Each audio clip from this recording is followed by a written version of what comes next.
Hello and welcome to World Talks here on TVP World, where every word matters. I'm your host, Diana Skaya. Ukraine dominates the agenda at the 31st Ministerial Council of the Organization for Security and Cooperation in Europe, known as the OSCE, which is taking place in Malta. Now, what has happened already? Russian Foreign Minister Sergei Lavrov, who is present, has already clashed with U.S. Secretary of State Antony Blinken and walked out before other speakers.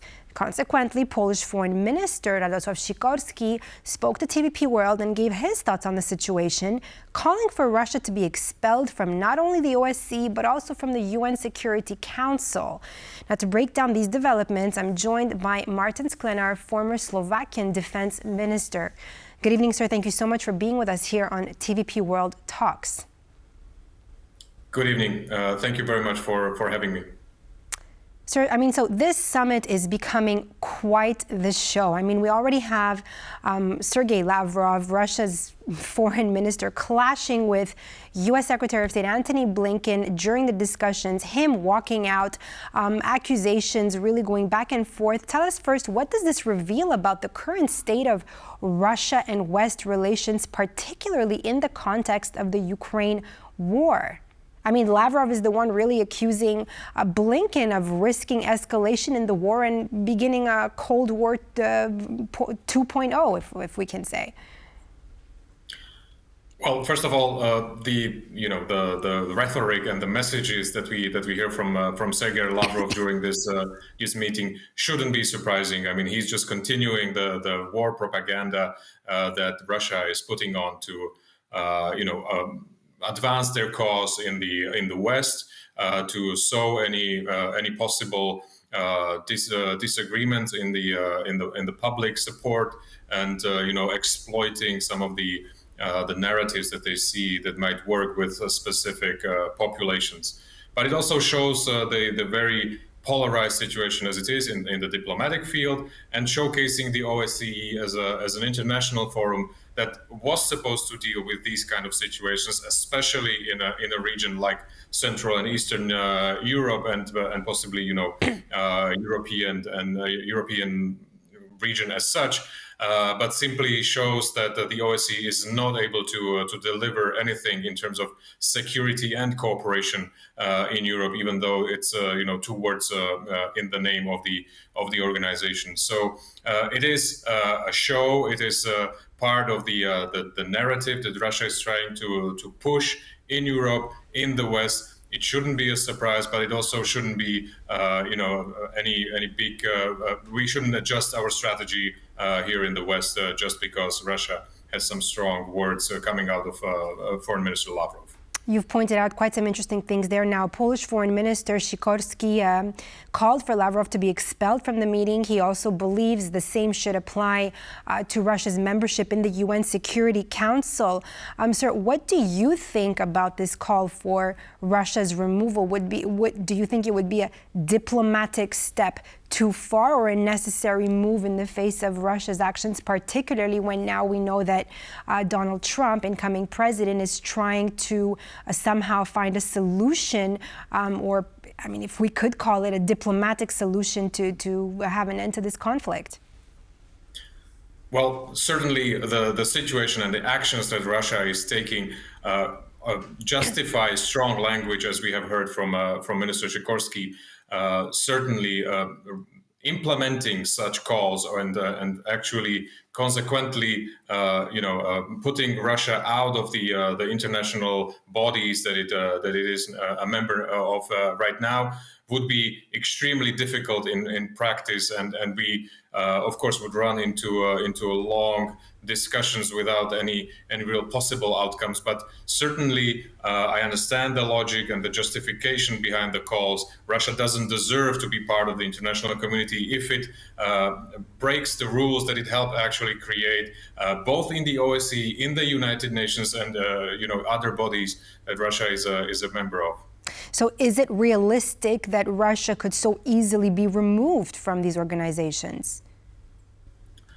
Well, certainly the UN Security Council is something that has specific rules, and it would be extremely difficult to start the procedure to expel one of the permanent members from the council. I think everybody can understand that this is a very specific body which was created after the Second World War with the understanding that the five powers would be there to represent the peace and the cooperation in the world. Obviously, for Russia, this is no longer the case, but it's misusing its position now on the United Nations Security Council and would not vote against itself to be expelled from that body.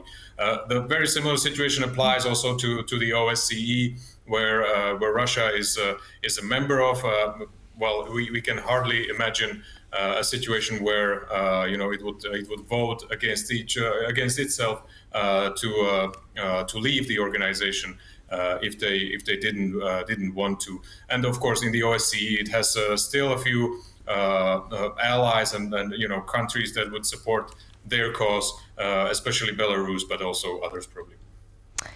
Mr. Sklenár, you really pointed out some really interesting things there. Now, the OSCE is often seen, as a platform for dialogue. Now, if you're saying it's credible or not, with everything that's going on, but given the ongoing tensions and Ukraine's central role in these discussions, how realistic is it to expect meaningful dialogue at these meetings? Can any progress be made when both sides seem so just going at each other within their positions?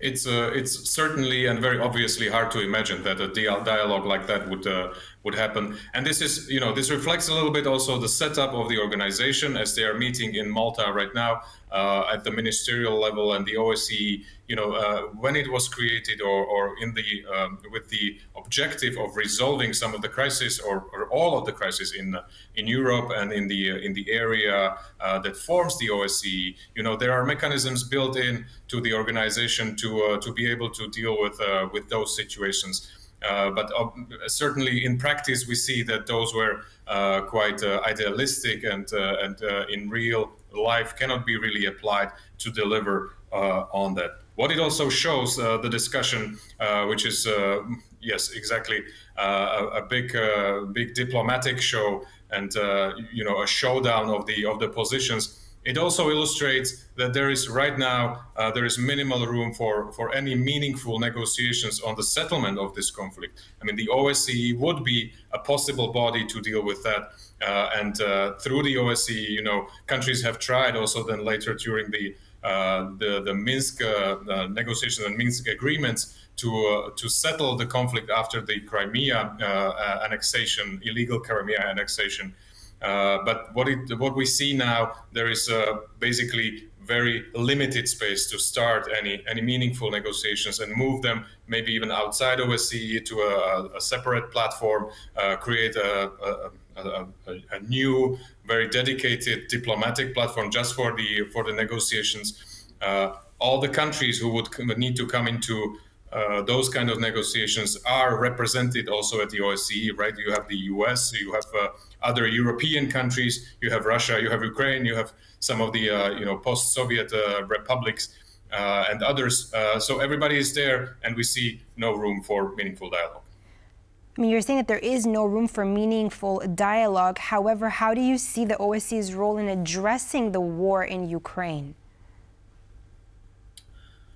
Well, maybe this is the contribution that OSCE can show, that right now the positions are so far apart that it's not worth, and there needs to be more happening before we can actually start any negotiations. And it also can point to the fact that there should be probably other avenues that could bring us closer to a negotiated solution of the whole situation, and hopefully we will see more of negotiations and interactions that bring concrete results, probably on a different platform than the OSCE, which might be too broad and too open or too public to discuss the very difficult and most important issues for the two sides, who are the only ones who can find agreement to end this. On the sidelines, though, U.S. Secretary Blinken emphasized at this meeting the importance of holding Russia accountable for its actions in Ukraine. Of course, Lavrov walked out. How effective could the OSCE be in advancing these goals? Is there any way? And does Blinken's approach actually align with broader Western policy on Ukraine? Yes, that would be, it would be expected that the international organization work in this way. This is the rules-based order that we have built since World War II, that we have very much invested in, and countries like Slovakia also rely on when it comes to security and predictability and stability of the security environment. But here we are in a situation where a nuclear power, Russia, has committed acts of aggression against another country. And that situation clearly is outside the realistic solution, both on the platform of the OSCE and we have to say also of the UN, who would be even more qualified to decide on how this should be managed, the crisis.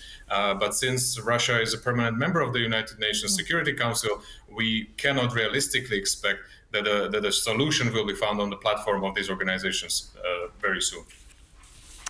Thank you so much, Martin Sklenár, former Slovakian defense minister, for joining us here this evening on World Talks and to take us through the conference on the OSCE being held in Malta. Thank you so much. Thank you very much.